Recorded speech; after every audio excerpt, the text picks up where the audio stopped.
Halo, ketemu lagi di sesi 3 Libra. Ya, kemarin yang sesi 2 kita bahas tentang gimana mekanisme Libra gitu ya.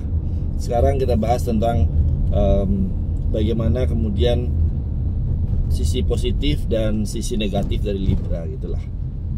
Wow, ini ngebut dikit ya, lampu hijau.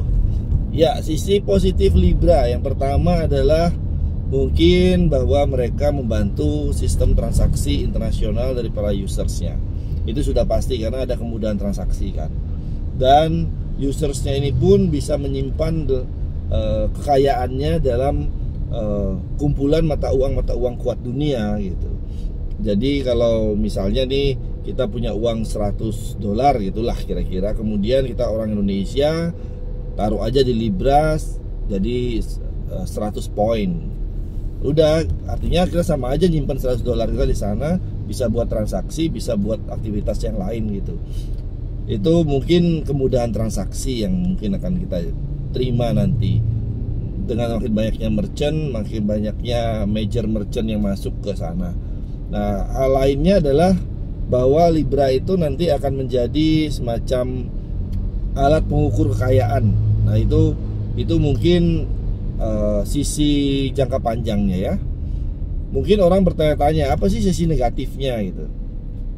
Sisi negatifnya yang mungkin agak-agak akan muncul itu adalah bahwa Libra itu, apakah Facebook bisa benar-benar menjaga mekanisme pasarnya sehingga Libra itu benar-benar bisa menjamin bahwa orang yang menyimpan uang dalam Libra itu nggak kehilangan kekayaannya karena misalnya depresiasi dari salah satu mata uang.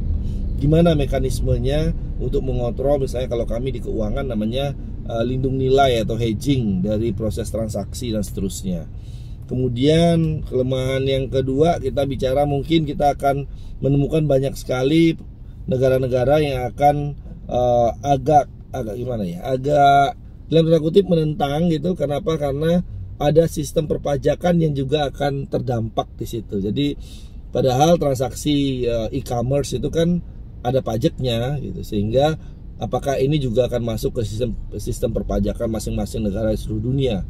Nah, itu kira-kira yang akan terjadi. Jadi kita akan melihat bagaimana para board of Libra ini, para komite Libra ini menggunakan power dan lobby mereka di masing-masing negara di seluruh dunia untuk kemudian negara-negara ini mampu sedikit banyak menerima transaksi Libra sebagai salah satu bagian dari transaksi yang menggerakkan perekonomian. Kita lihat aja nanti ya. Dan kalau kelemahan itu nggak bisa ditutupin, ada banyak kelemahan lagi yang muncul nanti. Tapi nggak apa-apa, itu kan bagian dari proses ya. Nggak ada semua itu, nggak ada yang 100% bakalan berhasil, sukses dan sebagainya. Nggak, pasti akan ada proses evaluasinya. Dua sisi model itu, dua sisi kelemahan dan keunggulan itu yang akan menentukan apakah Libra akan sukses di masa depan. Nah, kalau bagi saya, dengan melihat bagaimana Facebook di kuartal ketiga tahun 2019 ini sudah memiliki sekitar 2,45 miliar user aktif. 2,45 miliar user aktif itu hampir setengah penduduk dunia. Nah, kalau itu terjadi, kita melihat bagaimana kekuatan pasar Facebook ini bisa mengontrol pergerakan Libra. Artinya Facebook melalui rakyatnya gitu ya, dengan rakyatnya yang ada itu, apakah mereka bisa nggak ngontrol atau menggerakkan rakyat ini untuk mendorong supply dan demand dari Libra, sehingga Libra itu punya kekuatan tawar yang besar terhadap mata uang lain di dunia, terutama mata uang bundling mereka, istilah kita bundling lah. Kenapa? Karena ada di sana dolar US, ada yen, ada euro gitu, yang menjadi bundling dari mata uang Libra ini, atau yang mendukung likuiditas dan supply dan demand dari Libra. Jadi 2,45 miliar, setengah penduduk dunia.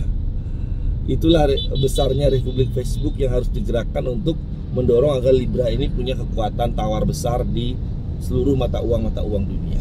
Kita lihat nanti ya.